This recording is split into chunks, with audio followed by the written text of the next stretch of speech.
Hi అండి. China గ్రాస్తో జున్ను చేసుకుందాము. ఒక హాఫ్ లీటరు రెడ్ ప్యాకెట్ తీసుకోవాలన్నమాట. లేదంటే గేదె పాలు తీసుకోవాలంటే క్రీమ్ ఉన్న పాలు తీసుకోవాలన్నమాట.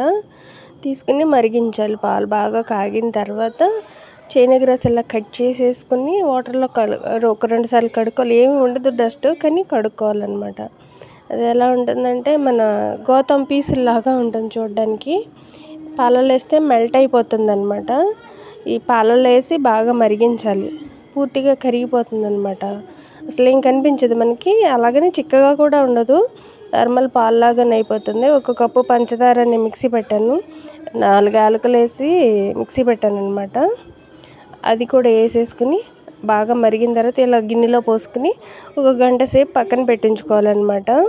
పక్కన ఒక గంట మామూలు నార్మల్ టెంపరేచర్లో పెట్టినా సరిపోతుంది. చల్లగా కావాలంటే ఫ్రిడ్జ్లో పెట్టుకోవచ్చు. అది ఇలా గట్టిగా అయిపోతుంది. మా మనోడు కట్ చేయడానికి రెడీ అయిపోయాడు అనమాట. హ్యాపీ బర్త్డే కేక్ అంట, కట్ చేస్తానని చెప్పి కూర్చున్నాడు.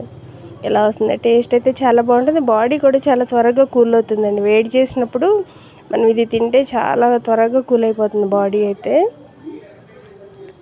కట్ చేయడానికి రెడీగా ఉన్నాడు చాకు పట్టుకుని, నేను కట్ చేస్తాననేసి. అదొకసారి ట్రై చేయండి.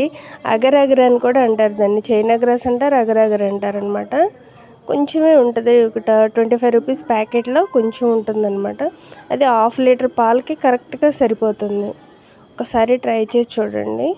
కానీ టేస్ట్ అయితే చాలా బాగుంటుంది. ఇదిగోండి పీస్ కూడా ఎలా వచ్చిందో చూడండి, గట్టిగా వస్తుందన్నమాట.